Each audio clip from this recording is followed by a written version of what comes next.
America Europe దేశాలన్నీ కలిపి ఆంక్షలు పెట్టిన రష్యా ఎలా సస్టైన్ అయింది, ఎలా సక్సెస్ అయింది, 3 ఏళ్లుగా అది యుద్ధం చేస్తుంది. దీని మీద ఇప్పుడు తాజాగా నాటో దేశాలు చేసిన సమీక్షలో బయటపడింది ఏంటంటే షాడో ఫ్లీట్ అన్నటువంటి. అంటే రష్యాకి ఆదాయం ఎట్లాగా, ఆయిల్ అమ్ముకోవడం ద్వారా.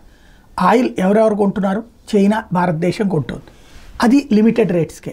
అయినా ఎక్కడి నుంచి డబ్బులు వస్తున్నాయి రష్యాకి, ఈ రెండింటిది కాకుండా అని ఆలోచిస్తే అనేక దేశాలకి అమ్ముతున్నది రష్యా. ఎలాగా అంటే ఈవెన్ అమెరికా యూరప్ దేశాలు ఎక్కడి నుంచి అయితే ఆయిల్ కొంటున్నాయో అవి ప్రైవేట్గా కొంటున్నాయి. షిప్స్ వస్తే కొనుక్కుంటున్నాయి. ఆ షిప్పులు ఏం చేస్తున్నదంటే రష్యా వేరే దేశాలు, వియత్నామో లేకపోతే చిన్న చితక దేశాలు ఏవైతే ఉంటాయో ఆ షిప్పుల వాళ్ళు అమ్మేటటువంటి ఆయిల్ని అమెరికా యూరప్ దేశాలు కొంటున్నాయి. ఆ షిప్పులకి రష్యా సరుకు సప్లై చేస్తుంది.